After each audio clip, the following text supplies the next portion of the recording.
Painted application ધોરણ 6 થી 12ના વિદ્યાર્થીઓ માટે અપડેટ થઈ ચૂકી છે. આ એપ્લિકેશનમાં શું છે? બધા જ વિષયના વિડીયોઝ છે. ગુજરાતની બેસ્ટ ફેકલ્ટી દ્વારા લાઈવ લેક્ચર્સ છે.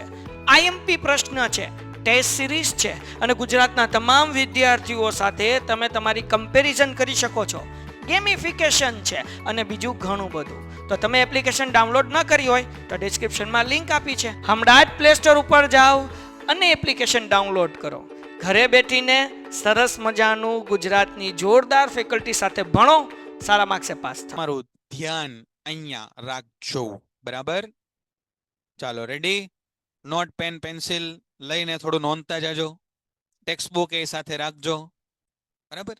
તો શરૂઆત કરીએ આપણે માનવ પ્રજનન તંત્ર એની વાત કરીએ. બરાબર ને? હાલો જોજો હવે અહીંયા ધ્યાન આપજો. ચાલો, અહીંયા ટેક્સ્ટ બુકમાં ઘણી બધી વાર્તાઓ આપેલી છે. એના સરસ મજાના મુદ્દા બનાવી અને આપણી પાસે એક સાહિત્ય અવેલેબલ છે.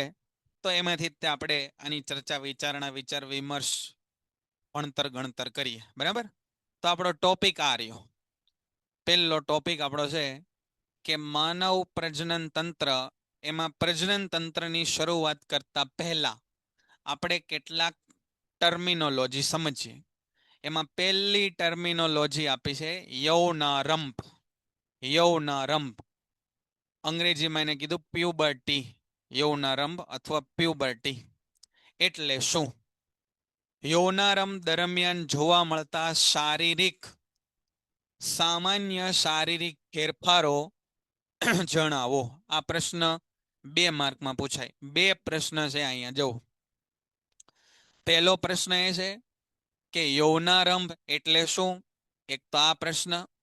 અને બીજો, યૌનારંભ દરમિયાન જોવા મળતા શારીરિક ફેરફારો જણાવો. શારીરિક, શરીરમાં કેવા કેવા બદલાવ આવે એ જણાવો. બરાબર? અને સામાન્ય શારીરિક ફેરફારો એનો મતલબ જે છોકરા અને છોકરીમાં સમાન જોવા મળે એને કહેવાય સામાન્ય શારીરિક ફેરફારો. અને જે છોકરા અને છોકરીમાં અલગ જોવા મળે એ અલગ ફેરફારોનો અલગ પ્રશ્ન પૂછાય. બધા 2 માર્કમાં પૂછાય. આ યૌનારંભ, કિશોરાવસ્થા, મુગ્ધાવસ્થા આ બધા સિનોનિમ્સ છે, સમાનાર્થી છે. તો જે પ્રશ્ન પૂછાય એમાં તમારે એક સરખી જ બધી વાર્તા લખવાની છે. બરાબર? સમજાઈ ગયું? આ પ્રશ્ન કાંઈ તમારે ગોખવો નહીં પડે, કેમ કે આ તમે અનુભવેલું છે એટલે તમે આરામથી એને લખી શકશો. બરાબર? જો સૌથી પહેલા આપણે આને ટેક્સ્ટ બુકમાં અહીંયાથી તે જોઈ લઈએ. જે ઉંમરે પ્રજનનાંગો ક્રિયાશીલ બને તેમજ છોકરો અને છોકરી જાતીય રીતે પરિપક્વતા મેળવે તેને યૌનારંભ કહેવાય. જો શું કીધું? જે ઉંમરે પ્રજનન અંગો ક્રિયાશીલ બને અને છોકરો અને છોકરી જાતીય રીતે પરિપક્વતા મેળવે. મેળવે એવું લખ્યું છે પણ હું એમાં થોડોક સુધારો કરું. મેળવવાની શરૂઆત કરે તેને યૌનારંભ કહેવાય. યૌનારંભ, યૌવનનો આરંભ. બરાબર? જો શબ્દ સરસ પણ ગુજરાતી ભાષામાં એવો સરસ પકડ્યો છે ને, યૌનારંભ, યૌવન વત્તા આરંભ. એવી જ સંધિ છૂટી પડતી હશે, મને નથી ખબર, પણ સમજો તમે. યૌવન એટલે યુવાની, એનો આરંભ થયો છે, યુવાન થઈ નથી ગયા, યાદ રાખજો. બરાબર? યૌનારંભ. સામાન્ય શારીરિક વૃદ્ધિનો દર ધીમો થવાની શરૂઆત થાય. હવે જો તમારી ઉંમર 0 વર્ષની હોય એટલે કે બાળક જન્મે ત્યારથી 1 2 3 4 5 6 7 8 9 10 11 12 વર્ષનું જ્યાં સુધી થાય ત્યાં સુધી એમાં લગભગ ખાલી ને ખાલી શારીરિક વિકાસ થાય. એટલે એના હાઈટ, બોડી વધે, મગજનો થોડો ઘણો વિકાસ થાય, થોડો ઘણો નહીં, મોટા ભાગનો થઈ ગયો હોય ત્યાં સુધીમાં એ બધા વિકાસ ચાલુ રહે. બરાબર? 10 વર્ષથી લઈને 12 વર્ષ સુધી જે વિકાસ થાય એ લગભગ માત્ર શારીરિક વિકાસ હોય, શરીરને લગતો વિકાસ હોય. બરાબર? એમાં કોઈ પ્રકારના જાતીય અંગો કે પ્રજનન અંગોનો 10 થી 12 વર્ષ સુધી વિકાસ શરૂ થાય નહીં. પછી શું થાય? તો કે શરીરના અંગોનો વિકાસ પણ થાય, શારીરિક અંગોનો વિકાસ એ થાય અને પ્રજનન અંગોનો વિકાસ થાય. ભાઈ આપણા શરીરની અંદર ઉર્જાનો જથ્થો સીમિત છે. તો ઉર્જાનો જથ્થો સીમિત હોય તો આ ઉર્જાને શારીરિક શારીરિક એટલે સામાન્ય વૃદ્ધિ. તમે જો શારીરિક વૃદ્ધિ એટલે કેવું, હાથ પગ. તમે એક વસ્તુ નોટિસ કરો કે તમારી હાઈટ જે 0 થી 10 વર્ષમાં વધી, એટલી હાઈટ તમારી છે એ પછી 12 13 14 15 વર્ષે એટલી ઝડપથી નહીં વધે. એને કહેવાય સામાન્ય શારીરિક વૃદ્ધિનો દર ધીમો થાય. તો ભાઈ એ બધી ઉર્જા તમારી ક્યાં ગઈ? તો એ ઉર્જા તમારી ગઈ પ્રજનન અંગોના વિકાસમાં ગઈ. પ્રજનન પેશીઓ પરિપક્વ થાય અને કિશોરાવસ્થા કે મુગ્ધાવસ્થાના આ સમયગાળાને યૌનારંભ કહેવાય. અહીંયા સુધીની ચર્ચા બધાને ખબર પડી ગઈ કે ભાઈ સાહેબ 0 વર્ષથી લઈને 8 10 12 વર્ષ સુધી, 10 થી 12 વર્ષ સુધી એ તમારા હાઈટ બોડી આ તે બધું વધવાનું શરૂ થાય. બરાબર? એની પછી પણ તમારા હાઈટ બોડી વધે, પણ એ વધવાનો દર છે એ ધીમો થઈ જાય. એ વધવાનો દર કેવો થઈ જાય? ધીમો થઈ જાય. એ વધવાનો દર ધીમો થઈ જાય. તો બાકીની બધી ઉર્જા છે એ ક્યાં ગઈ? તો કે સાહેબ બાકીની બધી ઉર્જા છે એ પ્રજનન અંગોના વિકાસમાં ગઈ. હર્ષભાઈ હું બીજી વાર બોલું જ છું, તમે સાંભળશો ને તો તમને ખબર પડી જાય.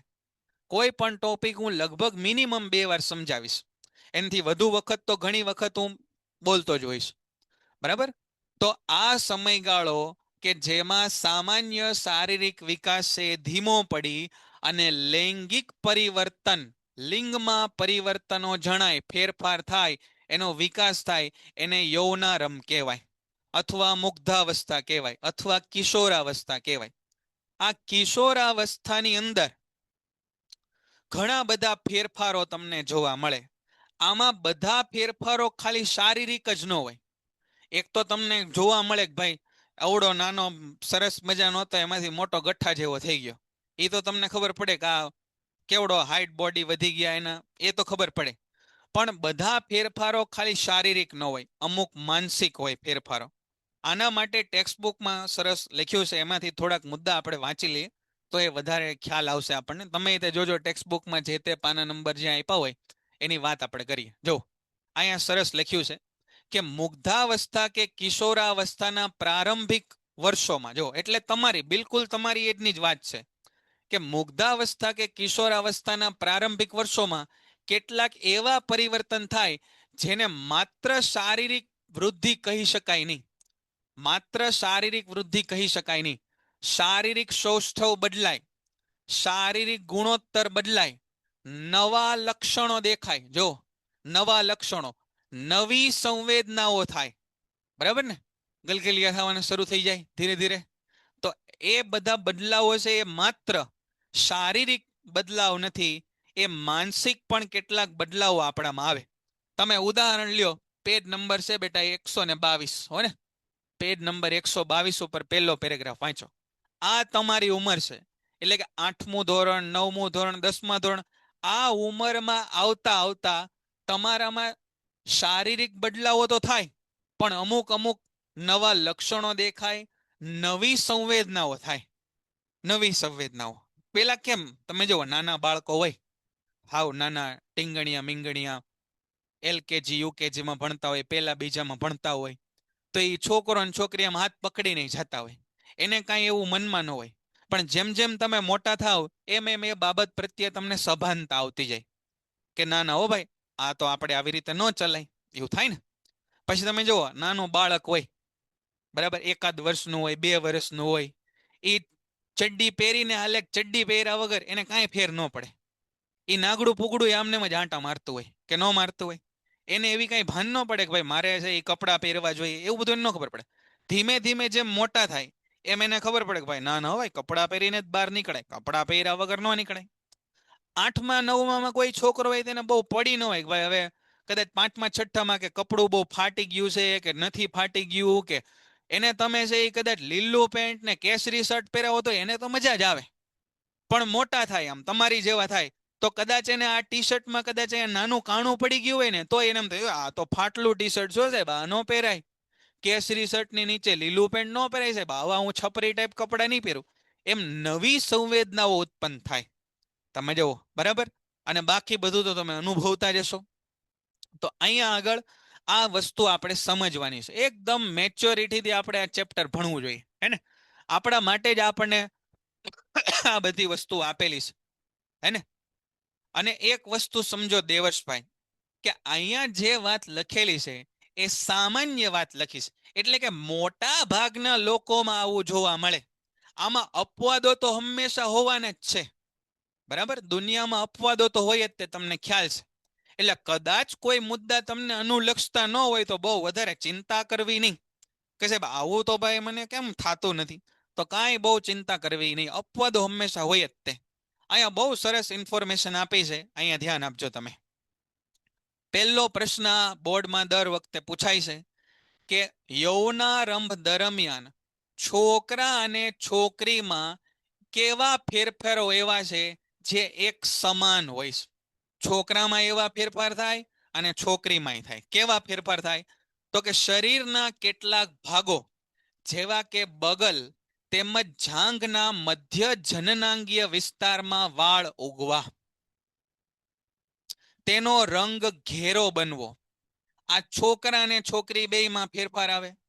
તેના હાથ તેમજ ચહેરા પર નાના રોમ ઉગવા, ત્વચા તેલી બનવી અને ખીલ પણ ઉદ્ભવવા. આ સામાન્ય ફેરફારો છે જે છોકરા અને છોકરી બેયમાં જોવા મળે. અને આપણે જુઓ, પોતાના અને બીજાના પ્રત્યે નવી રીતે સભાનતા અને જાગૃત થવાનું શરૂ કરીએ. જો મેં તમને પહેલા કીધું કે પહેલા તમારા વાળ વિખાયેલા હોય, બહુ તમને લાંબો ફેર ન પડતો હોય, પણ હવે કદાચ પડતો હોય. પેલા કપડા ફાટેલા ફૂટેલા હોય તો બહુ ફેર ન પડે, પણ હવે કદાચ આપણને શરમ આવે બહાર જતા, એવું થાય, બરાબર? તો આ પહેલો પેરેગ્રાફ એટલે શું? તો કે કયા એવા ફેરફારો છે જે છોકરા અને છોકરીમાં એક સમાન જોવા મળે? તો અહીંયા આગળ ફરીવાર 2 માર્કમાં પ્રશ્ન પૂછાય.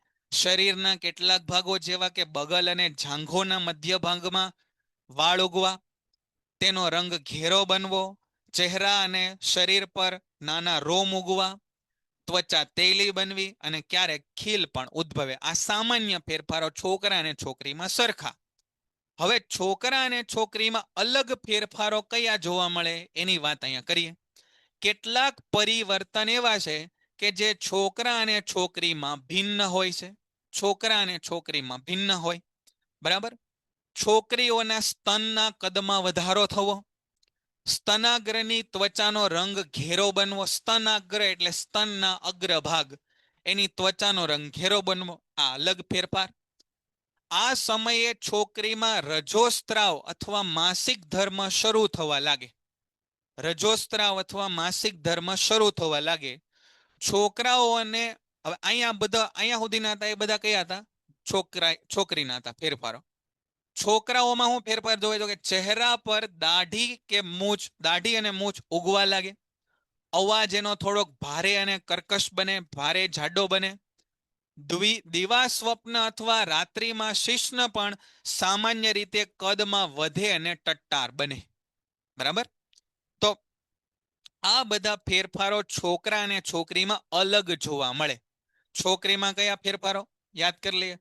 સ્તનના કદમાં વધારો થવો, સ્તનાગ્રની ત્વચાનો રંગ ઘેરો બનવો અને માસિક સ્ત્રાવ અથવા રજોસ્ત્રાવ શરૂ થવો. એ 3 ફેરફારો છોકરીઓ માટે લખેલા છે. છોકરાઓ માટે અલગ ફેરફાર કયા? ચહેરા પર દાઢી અને મૂછ ઉગવા, અવાજ કર્કશ અને જાડો બનવો, દિવા સ્વપ્ન અથવા રાત્રિમાં શિશ્ન ના કદમાં વધારો થઈ અને ટટ્ટાર બનવું. આ 3 ફેરફારો છોકરામાં લખેલા છે. હવે બહુ સરસ, આ સમજવા જેવો, બહુ એટલે બહુ સમજવા જેવો આ પેરેગ્રાફ છે. અને હું ઈચ્છું છું કે આને તમે એકદમ મેચ્યોરિટીથી એને સમજો, જે તમને ભવિષ્યમાં ખૂબ કામમાં લાગશે. આ પેરેગ્રાફ ખરેખર પુસ્તકવાળાએ બહુ સરસ લખીને આપ્યો છે અને આ સમજવા જેવો છે પેરેગ્રાફ. આ બધા પરિવર્તનો મહિનાઓ તેમજ વર્ષોની અવધિમાં મંદ ગતિએ થાય છે. જો મંદ ગતિએ, કે ભાઈ અહીંયા જમને જે આ દાઢી દેખાય છે એ એવું નહોતું થયું કે 19 તારીખે હું હતો અને 20 તારીખે મેં સવારના ઉઠીને જોયું તો ઘનઘોર દાઢી, ભાઈ એવું થયું નથી. આ કેવા ફેરફારો છે? તો કે મહિનાઓ તેમજ વર્ષોની અવધિમાં થતા મંદ ફેરફારો છે. ધીમે ધીમે થાય આ ફેરફારો, ધીમે ધીમે થાય. આ પરિવર્તન વ્યક્તિ એક જ સમય અથવા નિશ્ચિત ઉંમરે થતા નથી. તમારા ક્લાસમાં તમને કેટલાક તમારા ભાઈબંધો એવા જોવા મળશે કે જેને દાઢી આવવાની, મૂછ આવવાની શરૂઆત થઈ ગઈ હોય. કેટલાકના ગાલ હજી એકદમ મસ્ત મજાના પોચા પોચા હોય અને દાઢી અને મૂછ એને આવતા ન હોય. તો ભાઈ અલગ અલગ થાય. કોકને 11 વર્ષે, કોકને 12 વર્ષે, કોકને 14 વર્ષે, કોકને 15 વર્ષે. તો મહિનાઓ અને વર્ષોની અવધિમાં આ ફેરફારો ધીમે ધીમે થાય અને બધામાં આ ફેરફારો અલગ અલગ હોય. બધામાં આ ફેરફારો કેવા હોય? અલગ અલગ હોય. કેટલીક વ્યક્તિમાં આ પરિવર્તન નાની ઉંમરમાં આવે અને ઝડપી થાય. દાઢી આવવાની શરૂઆત જલ્દી થઈ જાય ને ફટાફટ આવી જાય. અને કેટલાકમાં અત્યંત મંદ ગતિથી પણ હોઈ શકે. કોકને મોડાય આવે, ધીમે ધીમે આવે. કેટલાક પરિવર્તન જો તીવ્રતાથી પૂર્ણ થતા નથી, એને સમય લાગે. આ બધા ફેરફારોને આવતા સમય લાગશે. ઉદાહરણ તરીકે તમે જુઓ કે છોકરાઓના ચહેરા પર આછા જાડા વાળ ઉગતા જોવા મળે. આછા જાડા વાળ ઉગતા જોવા મળે, જે ધીરે ધીરે વૃદ્ધિ એક જેવી થાય. પેલા થોડા થોડા અહીંયા આવે, અહીંયા આવે, અહીંયા આવે, એમ કરતા કરતા આ વૃદ્ધિ છે એક સમાન બને. ખ્યાલ આવ્યો? બરાબર. આ બધી વસ્તુ આપણને જોવા મળે. અહીંયા સુધી જે ચર્ચા કરીએ ક્લિયર છે? બોલો.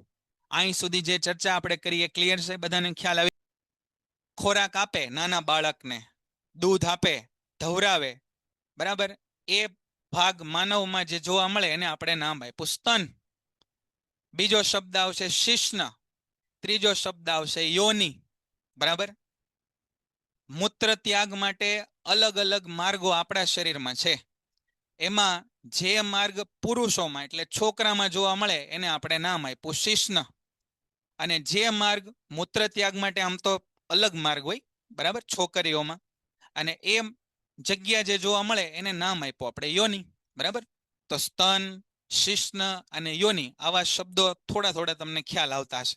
આગળ આપણે આવશે એટલે વધારે વિસ્તૃત આપણે ચર્ચા કરશું. બરાબર. સ્તન એટલે સ્તન પાન ઉપરથી તમને ખબર પડી ગઈ. બરાબર. માતા બાળકને ખોરાક આપે એ ભાગ. સસ્તન એવો શબ્દ તમે સાંભળ્યો હશે. આપણે કેવા પ્રાણી કહેવાય? સસ્તન પ્રાણી કહેવાય. બરાબર. ગાય, પછી કૂતરા, બિલાડી, એ બધા પ્રાણીઓ કે સસ્તન એટલે જે પોતાના બાળકોને દૂધ દ્વારા પોતે ખોરાક આપે એ સ્તન ગ્રંથિઓ, એ જે આપણો શરીરનું અંગ, એને આપણે નામ આપ્યું સ્તન. બરાબર. તો અહીંયા ધ્યાન આપીએ. જોજો, આ બહુ સરસ અગત્યનો સમજવા જેવા 3 વાક્ય લખ્યા છે. બહુ સરસ ટેક્સ્ટ બુક વાળાએ આ વસ્તુ લખી છે.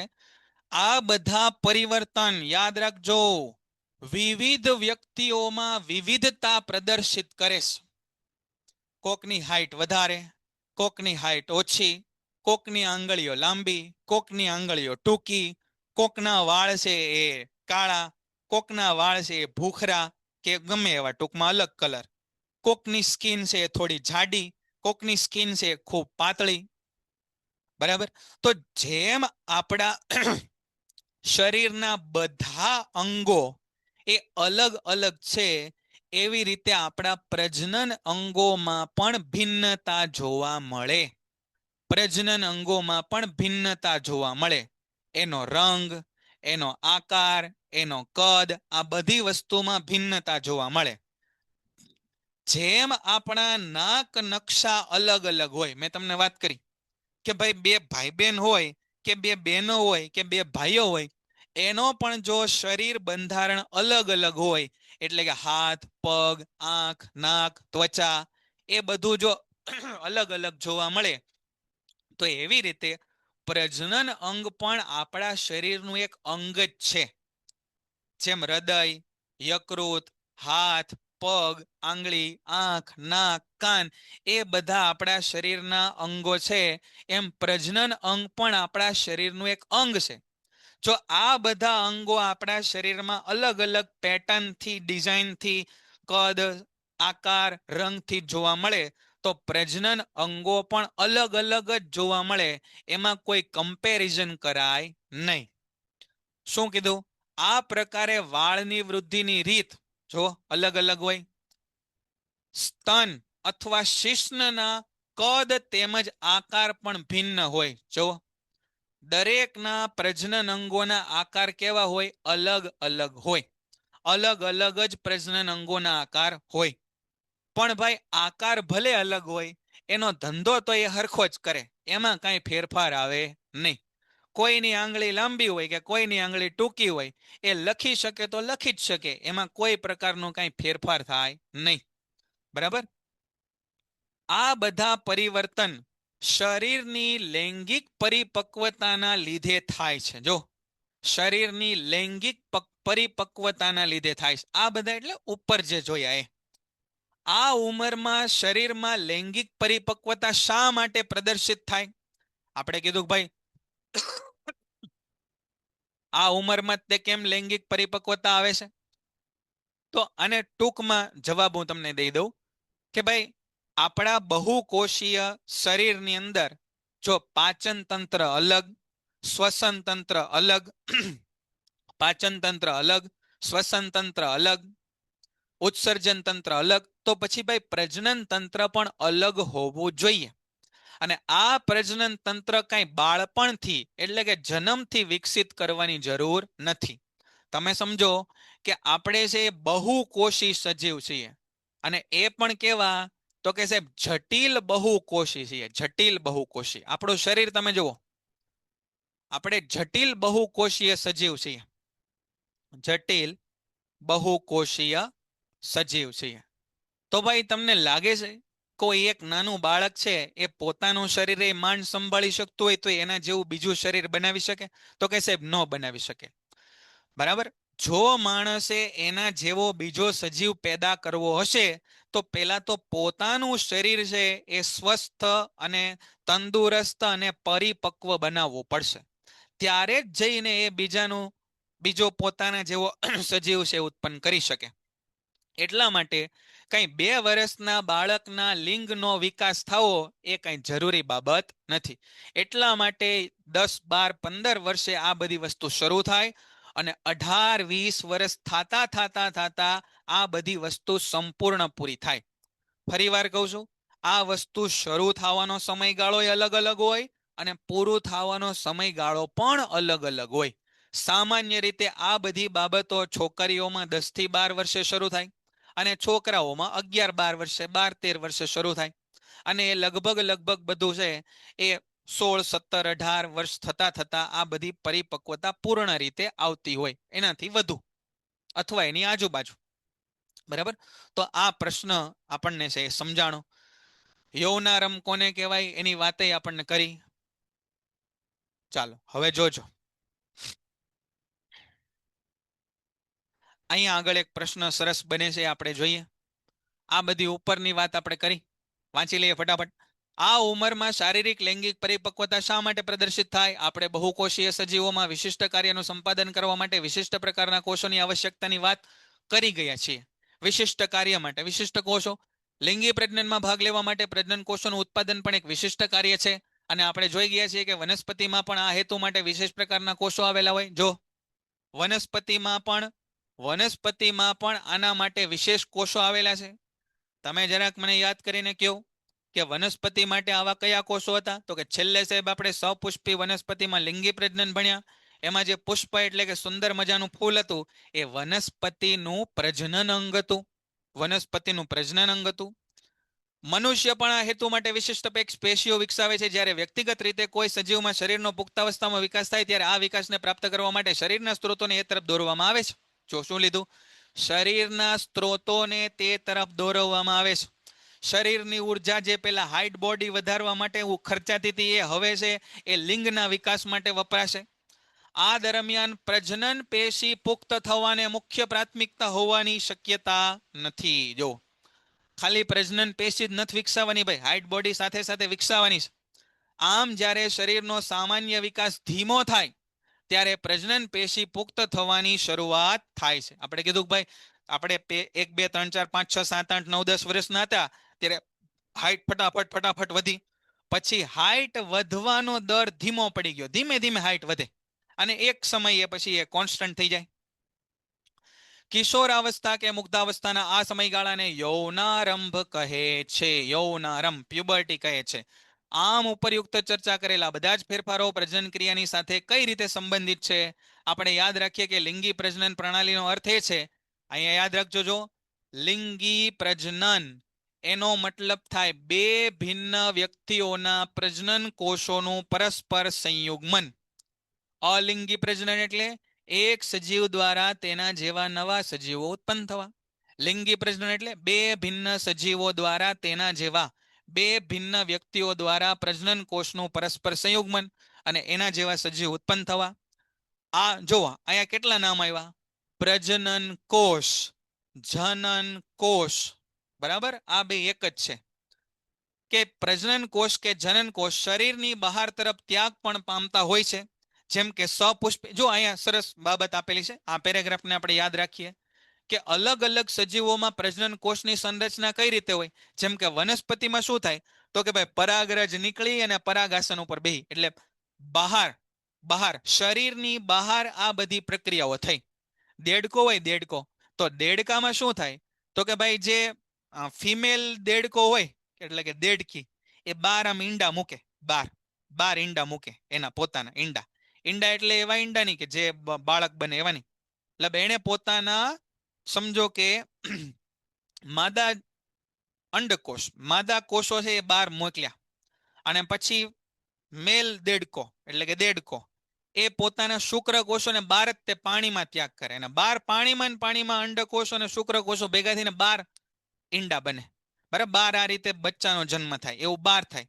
મનુષ્યમાં અંદર થાય. મનુષ્યમાં શું કરે, તો કે પુરુષના પ્રજનન કોષ છે એ સ્ત્રીના શરીરમાં જાય, બરાબર? તો અલગ અલગ પ્રાણીઓ માટે આ પ્રોસેસ કેવી હોય? અલગ અલગ હોય, બરાબર? આપણે વાત કરી વનસ્પતિ, તો પ્રજનન કોષો ક્યાં, તો કે બહાર, શરીરની બહાર. દેડકામાં ક્યાં? શરીરની બહાર. માણસમાં ક્યાં પ્રજનન કોષો? શરીરની અંદર, બરાબર? તો શરીરની બહાર તરફ પણ ત્યાગ પામતા હોય, જેમ કે સપુષ્પી વનસ્પતિઓમાં થાય, અથવા બે સજીવોના પરસ્પર સંબંધ દ્વારા, જો પરસ્પર સંબંધ દ્વારા એટલે મૈથુન ક્રિયા દ્વારા જનન કોષોનું આંતરિક સ્થળાંતર પણ થઈ શકે, જેમ કે અનેક પ્રાણીઓમાં થાય. એટલે કે મનુષ્યમાં, બીજા બધા પ્રાણીઓ મનુષ્યમાં. જો પ્રાણીઓ સમાગમ, જોજો સમાગમ ક્રિયામાં ભાગ લેવાના હોય તો તે જરૂરી છે કે અન્ય સજીવોને તેની લૈંગિક પરિપક્વતાની જાણ હોય. જોજો, બહુ અગત્યનો મુદ્દો, બહુ સમજવા જેવો મુદ્દો. ભાઈ આપણે છે એ સમાગમ ક્રિયા, બે વ્યક્તિઓના શારીરિક સંબંધ, એને આપણે ખરાબ ગણ્યો નથી. બે વ્યક્તિઓના શારીરિક સંબંધ એને આપણે ખરાબ ગણ્યો નથી. પણ ખરાબ કોને કીધો છે, તો કે જ્યારે એક સજીવને અન્ય સજીવની લૈંગિક પરિપક્વતાની જાણ હોય કે ન હોય છતાંય એ શારીરિક સંબંધ બાંધે. બે પુખ્ત પેન્ટેડ એપ્લિકેશન ધોરણ 6 થી 12ના વિદ્યાર્થીઓ માટે અપડેટ થઈ ચૂકી છે. આ એપ્લિકેશનમાં શું છે? બધા જ વિષયના વિડીયોઝ છે. ગુજરાતની બેસ્ટ ફેકલ્ટી દ્વારા લાઈવ લેક્ચર્સ છે. આઈએમપી પ્રશ્ન છે, ટેસ્ટ સિરીઝ છે, અને ગુજરાતના તમામ વિદ્યાર્થીઓ સાથે તમે તમારી કમ્પેરિઝન કરી શકો છો. ગેમિફિકેશન છે અને બીજું ઘણું બધું. તો તમે એપ્લિકેશન ડાઉનલોડ ન કરી હોય તો ડિસ્ક્રિપ્શનમાં લિંક આપી છે, હમણાં જ પ્લે સ્ટોર ઉપર જાઓ અને એપ્લિકેશન ડાઉનલોડ કરો. ઘરે બેઠીને સરસ મજાનું ગુજરાતની જોરદાર ફેકલ્ટી સાથે ભણો, સારા માર્ક્સે પાસ થાઓ. વયના વ્યક્તિઓ શારીરિક સંબંધ બાંધે એમાં કોઈ આપત્તિજનક બાબત નથી. પણ બળાત્કારને આપણે ગુનો કીધો. બળાત્કાર છે એ ખરાબ, ખોટું કામ, કાયદાકીય અપરાધ છે. કેમ એવું છે?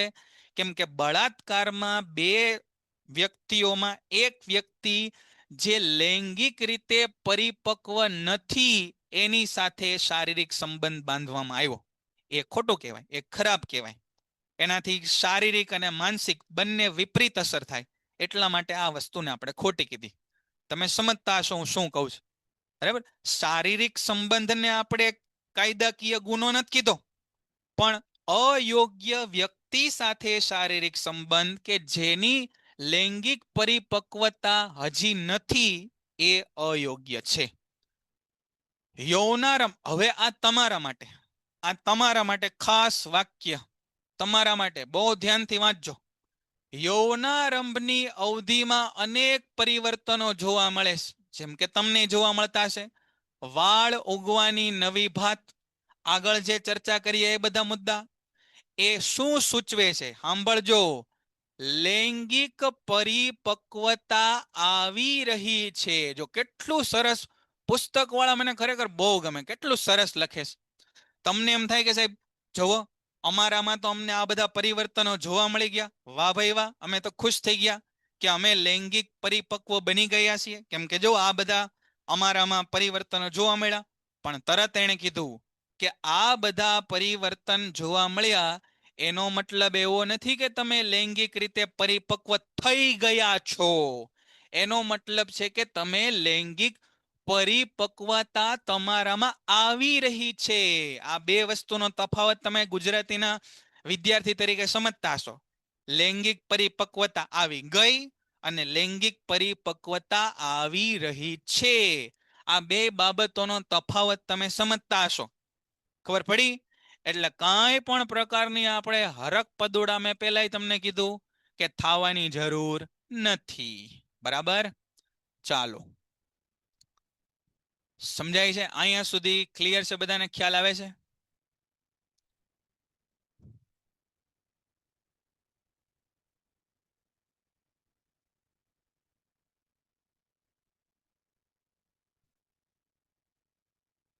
ખબર પડી? ખરેખર બહુ આ અગત્યનો મુદ્દો છે. આ કઈ પરીક્ષામાં નહીં પૂછાય, આ પરીક્ષામાં નહીં પૂછાય, કઈ આ નહીં પૂછાય પરીક્ષામાં. પણ આ આપણી સમજણની દ્રષ્ટિએ બહુ અગત્યનો મુદ્દો છે. પણ સમજણની દ્રષ્ટિએ લૈંગિક, લૈંગિક એટલે લિંગને અનુલક્ષીને, શિશ્ન, યોની, સ્તન, આ બધાને અનુલક્ષીને લૈંગિક પરિપક્વતા. હા, રિવિઝન આપણે કરશું બેટા, પણ એકવાર વિઝન તો પૂરું થવા દો. પેલા વિઝન પૂરું થાય પછી રિવિઝન કરાય ને આકાશભાઈ, હે ને? અને મને તો ખ્યાલ જ છે કે બીજી પરીક્ષામાં બધા ચેપ્ટર છે જ તે. બરાબર? તો અહીંયા યાદ રાખજો. પછી જો બીજી તરફ બે વ્યક્તિઓની વચ્ચે પ્રજનન કોષના વાસ્તવિક સ્થળાંતર માટે વિશિષ્ટ અંગની સંરચના જરૂરી હોય. જો હા, અનમ્યુટ આમાં નહીં થઈ શકે. ઝાકીભાઈ, તમારે જે કંઈ લખવું એ લખો. હા, થઈ જાય, રિવિઝન થઈ જશે બેટા, ચિંતા ન કરતા એની. અને લગભગ એપ્લિકેશનમાં જૂના બધા લેક્ચર તમને મળી જશે. જેમ કે જ્યારે શિશ્ન ટટ્ટાર થવા સક્ષમ બનવા લાગે, માનવ જેવા સસ્તનમાં બાળક માતાના શરીરમાં લાંબી અવધિ સુધી ગર્ભસ્થ રહે અને જન્મ પછી સ્તનપાન કરી શકે. જો ભાઈ, બાળકને આવવા માટે અને બાળકને સાચવવા માટે કઈ કઈ વસ્તુની જરૂરિયાત છે? તો કે ભાઈ, બાળક એમને એમ ન આવે. એને 9 મહિના સુધી ગર્ભસ્થ, જો લાંબા અવધિ સુધી ગર્ભસ્થ રહે તો એના માટે પહેલા તો વ્યક્તિનું શરીર તૈયાર હોવું જોઈએ. એ આવી ગયા પછી એને સ્તનપાન કરાવવું પડે. એના માટે વ્યક્તિનું શરીર તૈયાર હોવું જોઈએ. ત્યારે જઈને છે એ લૈંગિક પરિપક્વતા અને પ્રજનન માટે શરીર તૈયાર બને. આ બધી પરિસ્થિતિઓ માટે માદા જનનાંગો તેમજ સ્તનનું પરિપક્વ થવું જરૂરી છે. બરાબર? તો ત્યારે છે એ આ વસ્તુ આપણે સમજી શકીએ દરેક મુદ્દા. હવે આપણા અગત્યના પ્રશ્નો શરૂ થાય છે. બરાબર? અગત્યના પ્રશ્ન આપણા હવે શરૂ થાય છે. આ બધી હતી, એમાંથી 2-3 મેં તમને કીધા અગત્યના જ છે. એની સિવાય મેં તમને કીધું કે બીજા અગત્યના પ્રશ્નો કયા. બરાબર? આગળ જે 2-3 માર્કમાં કીધા, વચ્ચેની હતી એ વાર્તા હતી થોડીક. બરાબર? પણ આ પહેલાના જે છે એ બધા અગત્યના વધારે હતા પ્રશ્નો. ચાલો, હવેનો પ્રશ્ન અગત્યનો, નર પ્રજનન તંત્ર. નર પ્રજનન તંત્ર, આની આકૃતિ આપણે એકાદ દિવસે સારું મુહૂર્ત કાઢીને દોરશું. અત્યારે નહીં દોરીએ, પણ આની આકૃતિ પૂછાઈશ અને દોરવાની છે. પહેલા તો તમે સમજી લ્યો કે આ આકૃતિ કઈ રીતે આપેલી છે. આ આકૃતિ કઈ રીતે આપેલી છે. આમ ઊભો છું તમારી સામો, હવે આમ ફરી જાઓ આ રીતે, અને અહીંયાથી જો એક છેદ લેવામાં આવે આમ આમ આ રીતે, તો આ આકૃતિ એ રીતે આપેલી છે. પહેલા તો આકૃતિના વ્યૂ તમને ખબર પડવી જોઈએ કે આ પુરુષ પ્રજનન તંત્રની આકૃતિ છે. બરાબર, પુરુષ નર માનવ નું પ્રજનન તંત્ર. બરાબર, નર, ભાઈ નર બધાને કહેવાય હો. કૂતરો હોય ને એને નર કહેવાય. બરાબર, જણ હોય એને નર કહેવાય, બિલાડો હોય એને નર કહેવાય. તો આ માનવ, નર માનવનું પ્રજનન તંત્ર છે, એટલે કે આ આપણી માણસની વાત છે. આ આકૃતિ તમને જે જોવા મળે છે એ આકૃતિ કઈ રીતે છે, તો કે વ્યક્તિ આમ ઉભેલો છે, આમ, અને એને અહીંયાથી તમે કાપો આમ વચ્ચેથી, તો જે પ્રકારની આકૃતિ જોવા મળે એ આકૃતિ આપણને અહીંયા દૃશ્યમાન થાય છે. આને હવે આપણે વધારે મુદ્દાસર જ ભણીએ, આમાં બધું ભેગો ખીચડો કરેલો આપ્યો છે. પણ પેલી જે વાર્તા હતી ને ભાઈ ટેક્સ્ટ બુકની, એ બહુ અગત્યની હતી, એટલે એ મેં તમને સમજાવી. બાકી આપણે બધા મુદ્દા સમજીએ તો ચાલે. આમાં બધા મુદ્દા લખેલા છે જો, જે આપણે ચર્ચા કરી ગયા. હવે અહીંયા આપણે જોઈએ, બરાબર, કે પુરુષ પ્રજનન તંત્ર આકૃતિ દોરી સમજાવો. આ આકૃતિ તો ભાઈ આપણે ન દોરી શકીએ, એટલે બદલામાં અમે સમજાય નહીં. આકૃતિ દોરવા માટે પેલી પુસ્તક વાળી આકૃતિ સારી છે, એને આપણે દોરશું તે, એની ચિંતા ન કરતા, તમે પ્રયત્ન કરજો જાતે. પણ પેલા આપણે સમજી લઈએ. ચાલો, પેલા કયા કયા ભાગોનો સમાવેશ પુરુષ પ્રજનન તંત્રમાં થાય. પેલા તો પુરુષ પ્રજનન તંત્ર એટલે શું તમે સમજો. એક છે માદા, માદા એટલે સ્ત્રી, સમજો આપણા કેસમાં, માનવના કેસમાં. અને એક છે પુરુષ, એક છે માદા, માદા, અને એક છે નર. નર એટલે જણ ને માદા એટલે લેડીઝ. બરાબર, અહીંયા લખું નર અને માદા. બેયના પ્રજનન કોષ ભેગા મળશે ત્યારે નવો એક પ્રજનન કોષ, નવો એક બાળ સજીવ બનશે. બરાબર, નર પાસે પ્રજનન કોષ કયા હોય, તો કે નર પાસે હોય સાહેબ શુક્ર કોષ હોય. નર પાસે શું હોય, શુક્ર કોષ. અને માદા પાસે શું હોય, તો કે માદા પાસે સાહેબ અંડકોષ હોય, અંડકોષ. હવે કોઈ પણ રીતે આપણે આ શુક્રકોષને અહીંયા પહોંચાડવાનો છે. બરાબર, એના માટે નર પાસે શું સિસ્ટમ છે, તો કે નર પાસે બે પ્રકારના ભાગો આવેલા છે.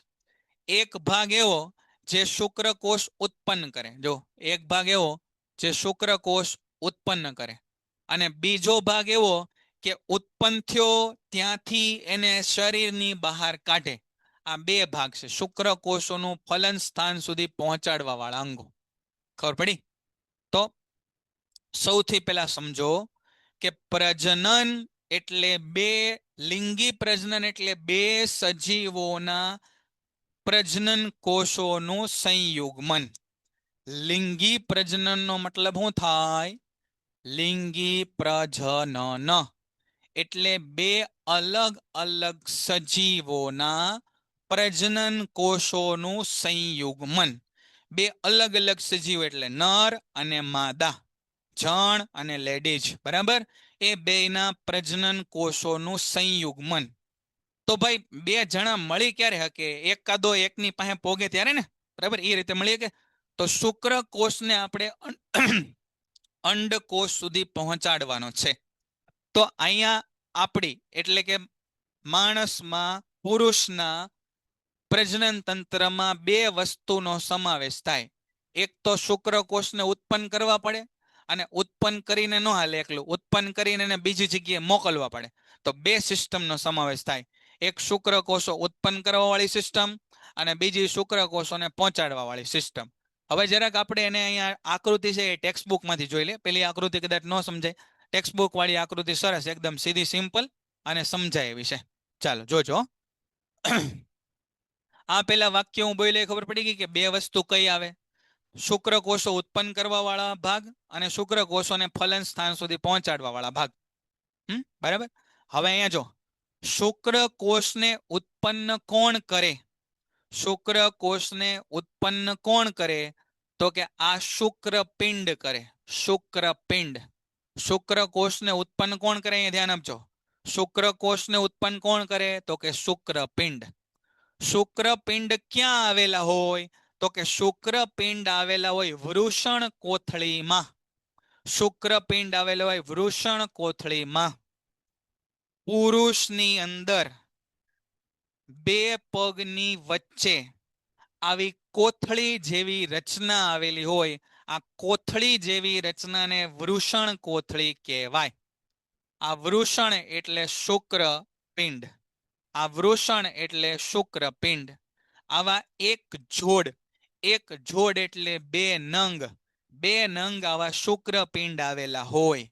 એ શુક્રપિંડ શુક્રકોષો ઉત્પન્ન કરે. આણે ઉત્પન્ન તો કરી દીધા, પણ સાહેબ આને આપણે અહીંયાથી બહાર કાઢવાના છે, તો એના માટે કઈ પાઇપલાઇનની જરૂર પડે.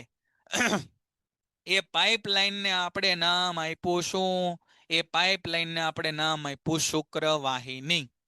શુક્રકોષો હોય એ ઘન સ્વરૂપમાં હોય, ઘન સ્વરૂપમાં આવા દેખાતા હોય, બરાબર? મોટા મોટા નહીં, આમ નરી આંખે ન દેખાય, આપણને માઇક્રોસ્કોપમાં જોવા મળે, ઘન સ્વરૂપમાં હોય.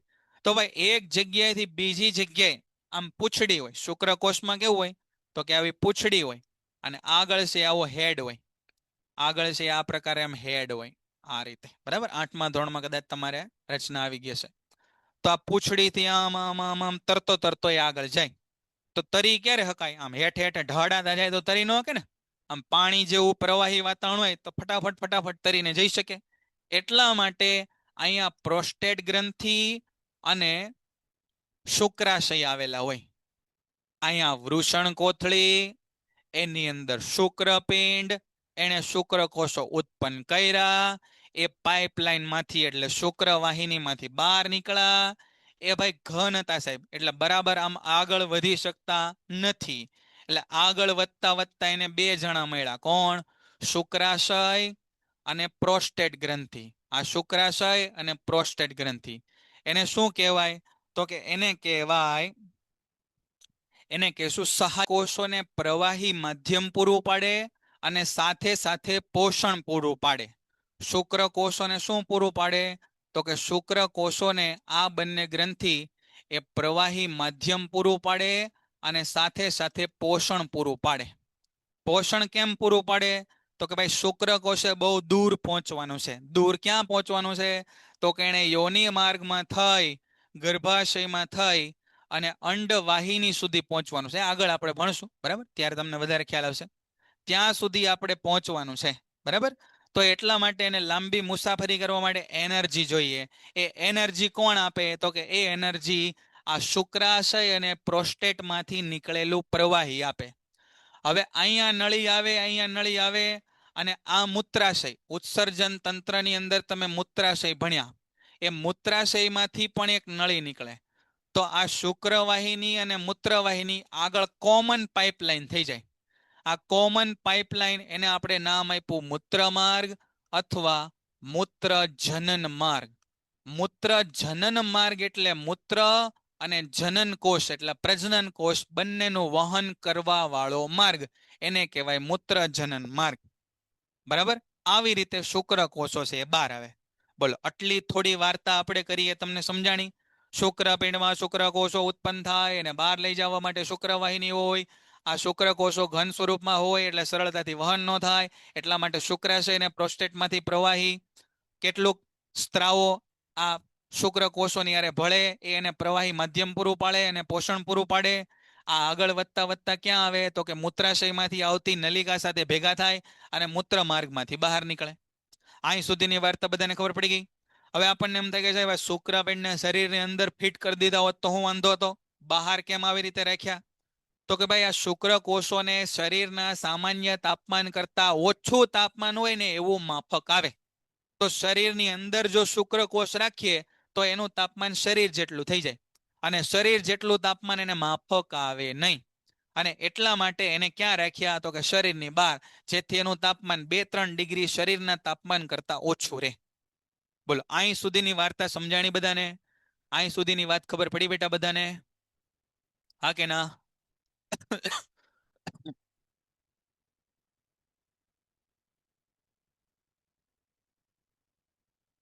ખ્યાલ આવ્યો? ચાલ વાંચી લઈએ ફટાફટ આપણે અહીંયા. હાલો આગળ કરીએ. 1 કલાક બેટા આપણો લેક્ચર 1 કલાક ચાલશે, મેં તમને પહેલા કીધું. હાલો જોઈ લેજો, અહીંયા વાંચીએ આપણે ફટાફટ ફટાફટ. પ્રજનન કોષો પ્રજનન કોષો ઉત્પાદિત કરનારા અંગ તેમજ જનન કોષોનું ફલન સ્થાન સુધી વહનમાં પહોંચાડવા વાળા અંગ સંયુક્ત રીતે પ્રજનન તંત્ર બનાવે છે. પ્રજનન તંત્રમાં કોણ કોણ આવે? તો કે પ્રજનન કોષો ઉત્પન્ન કરે એ અને એને ફલન સ્થાન સુધી પહોંચાડે, બે મળી અને કોની રચના થાય? તો કે આ નર પ્રજનન તંત્રની રચના થાય. અહીંયા જોજો, નર પ્રજનન કોષ જેને શુક્રકોષ પણ કહેવાય, એને કોણ બનાવે? તો કે શુક્રપિંડ અથવા વૃષણ. શુક્રપિંડ ક્યાં આવેલા હોય? ઉદર ગુહા એટલે પેટની બહાર વૃષણ કોથળી નામની રચના હોય એમાં આવેલા હોય. બેને એમાં કેમ નાખ્યા? તો કે ભાઈ શુક્રકોષ બનાવવા માટે જરૂરી તાપમાન છે ને એ શરીરના તાપમાન કરતા ઓછું હોય, બરાબર. હારે હારે આ શુક્રકોષો આ શુક્રપિંડ બીજું શું કરે? યાદ રાખજો, આ પૂછાય. ટેસ્ટોસ્ટેરોન. ટેસ્ટોસ્ટેરોન એટલે પુરુષની અંદર જાતીય લક્ષણો પ્રેરતા અંતઃસ્ત્રાવ એ ટેસ્ટોસ્ટેરોન. આ અંતઃસ્ત્રાવનું ઉત્પાદન તેમજ શુક્રપિંડની ભૂમિકાની ચર્ચા આપણે આગળના પ્રકરણમાં કરી ગયા. એટલે આગળના પ્રકરણમાં શુક્રકોષો ઉત્પાદનનું નિયંત્રણ સિવાય ટેસ્ટોસ્ટેરોન છોકરાઓમાં યુવા અવસ્થાના લક્ષણો પણ નિયંત્રણ કરે. જો આ શુક્રપિંડનો ધંધો શું છે? તો કે શુક્રપિંડના બે ધંધા છે. એક તો શુક્રકોષોનું ઉત્પાદન કરે અને ટેસ્ટોસ્ટેરોન જે છોકરાઓમાં યુવા અવસ્થાનું નિયંત્રણ કરે એનું પણ એ સંચાલન કરે, ટૂંકમાં એનું પણ નિયંત્રણ કરે. ઉત્પાદિત શુક્રકોષોનો ત્યાગ શુક્રવાહિકાઓ દ્વારા થાય. શુક્રપિંડની અંદર શુક્રવાહિકાઓ, આ શુક્રવાહિકાઓ, અહીંયા શુક્રવાહિની લખ્યું, એ વાહિકાઓ દ્વારા થાય છે, જે મૂત્રાશયમાંથી આવનારી નળી સાથે જોડાઈને સંયુક્ત નળી બનાવે. જો અહીંયા લખ્યું, આ શુક્રપિંડમાંથી નીકળી શુક્રવાહિની, શુક્રવાહિની અહીંયા ભેગી થઈ ગઈ આ મૂત્રાશયમાંથી નીકળતી નળિયારે. આમ મૂત્રમાર્ગ અને શુક્રકોષો તેમજ મૂત્ર બંનેના વહનનો સામાન્ય માર્ગ દર્શાવે છે. પ્રોસ્ટેટ, હવે જો અહીંયા આવ્યું, પ્રોસ્ટેટ અને શુક્રાશય પોતાનો સ્ત્રાવ શુક્રવાહિકામાં ઠાલવે છે, જેથી શુક્રકોષો એક પ્રવાહી માધ્યમમાં આવે અને તેના કારણે તેનું સ્થળાંતર સરળતાથી થાય. મેં તમને કીધું એને તરવામાં મદદ મળે, બરાબર. તેની સાથે શુક્રકોષોને પોષણ પણ આપે. જો પોષણ આપે. શુક્રકોષો ક્યાં જાય? યોનિમાં. યોનિ એટલે માદાનું પ્રજનન અંગ હોય એમાં. એ માદાના પ્રજનન અંગનું વાતાવરણ એસિડિક હોય. માદાના પ્રજનન અંગનું વાતાવરણ કેવું હોય? એસિડિક હોય. અને એ એસિડિક વાતાવરણની અંદર શુક્રકોષો મરી ન જાય એ બધો ખ્યાલ પણ આ રાખે. અહીંયા આ બે ની હારે એક આ ત્રીજું દેખાય છે, આ એને બલ્બો યુરેથ્રલ ગ્રંથિ કહેવાય. બલ્બો યુરેથ્રલ ગ્રંથિ એ પણ આવા પ્રકારના સ્ત્રાવો કરે જેનો તે સ્પેસિફિક રોલ હોય, બરાબર. તેની સાથે પોષણ આપે. શુક્રકોષો એ સૂક્ષ્મ સંરચનાઓ છે. આ પ્રશ્ન પૂછાય એક માર્કમાં. શુક્રકોષની અંદર શું હોય? આનુવંશિક પદાર્થ. આપણા પિતાશ્રીમાંથી આવેલો શુક્રકોષ એ આપણા આખા કુટુંબ પરિવારની આનુવંશિક માહિતી આપણામાં લાવે, બરાબર ને. શુક્રકોષ તેમાં એક લાંબી પૂંછડી હોય અને તેને છે એક હેડ એટલે મથાળું. તેને એક લાંબી પૂંછડી હોય જે તેને માદાના પ્રજનન કોષ તરફ તરવામાં મદદ કરે, બરાબર. માદાના પ્રજનન કોષ તરફ તરવા મદદ કરે, એની પાસે પૂંછડી હોય, બરાબર. હા, અહીં સુધી ક્લિયર. ટેસ્ટોસ્ટેરોન, સાહિલભાઈ આગળના પ્રકરણમાં વાત આવી ગઈ. ટેસ્ટોસ્ટેરોન આપણે કીધું કે ભાઈ નરની અંદર દાઢી ઉગે, મૂછ આવે, શિશ્નનો વિકાસ થાય, અવાજ કર્કશ બને, આ બધું નિયંત્રણ કોણ કરે? તો કે ટેસ્ટોસ્ટેરોન નામનો અંતઃસ્ત્રાવ. એ ટેસ્ટોસ્ટેરોન પણ કોણ ઉત્પન્ન કરે? શુક્રકોષ, શુક્રપિંડ, બરાબર. હા ભાઈ, તો હિમેશભાઈ આ જે ખીલ છે એનું કારણ એક માત્ર આ નથી, બરાબર. બીજા પણ અમુક પેરામીટર છે જેનાથી ખીલ થઈ શકતી હોય, જેમ કે તેલી ત્વચાથી, પ્રદૂષણયુક્ત વાતાવરણથી થઈ શકતા હોય ખીલ. તો આ એક માત્ર કારણ નથી, બીજા પણ કારણ હોઈ શકે. એટલે મોટી ઉંમરના વ્યક્તિઓમાં પણ ખીલ જોવા મળે, પણ એનું પ્રમાણ ઓછું હોય. તમે જો કે અહીં અત્યારે મને કઈ ખીલ જોવા નહીં મળે, પણ હું તમારી જેવડો હતો એટલે 11મા 12મા કોલેજમાં ત્યારે છે મને પણ આવા ખીલ છે થતા, અથવા તમે જોયા છે. તો મોટા ભાગે યુવાનોમાં જોવા મળે. તમારા ઘરમાં તમે મમ્મી પપ્પાને કેને જોજો, એને કઈ ખીલ બી એવું જોવા મળે નહીં, બરાબર. સમજાણો બેટા? અહીં સુધી ક્લિયર છે બધાને? હા, ટાઈમ થઈ ગયો, બરાબર. તો આ રીતે આપણે અહીંયા આટલા પ્રશ્નોની ચર્ચા કરી, બરાબર. તો આ પ્રશ્નો આપણે ફરજિયાત એક વાર વ્યવસ્થિત શાંતિથી તમને જેમાંથી મજા આવે એમાંથી લખવાના છે. પુસ્તકમાંથી ગમે તો પુસ્તકમાંથી, કોઈ સાહિત્યમાંથી ગમે તો સાહિત્યમાંથી, એમાં શાંતિથી એક વાર લખજો. આ આકૃતિ પણ બંને પૂછાય છે, આ રીતે અને આ રીતે. એને આપણે દોરશું પણ હમણાં નહીં, પહેલા આપણે સમજી લેશું, બરાબર. તો આટલું કામ આપણે અત્યારે રાખીએ. પેન્ટેડ એપ્લિકેશન ધોરણ 6 થી 12ના વિદ્યાર્થીઓ માટે અપડેટ થઈ ચૂકી છે. આ એપ્લિકેશનમાં શું છે? બધા જ વિષયના વિડીયોઝ છે. ગુજરાતની બેસ્ટ ફેકલ્ટી દ્વારા લાઈવ લેક્ચર્સ છે, આઈએમપી પ્રશ્ન છે, ટેસ્ટ સિરીઝ છે અને ગુજરાતના તમામ વિદ્યાર્થીઓ સાથે તમે તમારી કમ્પેરિઝન કરી શકો છો. ગેમિફિકેશન છે અને બીજું ઘણું બધું. તો તમે એપ્લિકેશન ડાઉનલોડ ન કરી હોય તો ડિસ્ક્રિપ્શનમાં લિંક આપી છે. હમણાં જ પ્લે સ્ટોર ઉપર જાઓ અને એપ્લિકેશન ડાઉનલોડ કરો. ઘરે બેઠીને સરસ મજાનું ગુજરાતની જોરદાર ફેકલ્ટી સાથે ભણો, સારા માર્ક્સે પાસ થાઓ.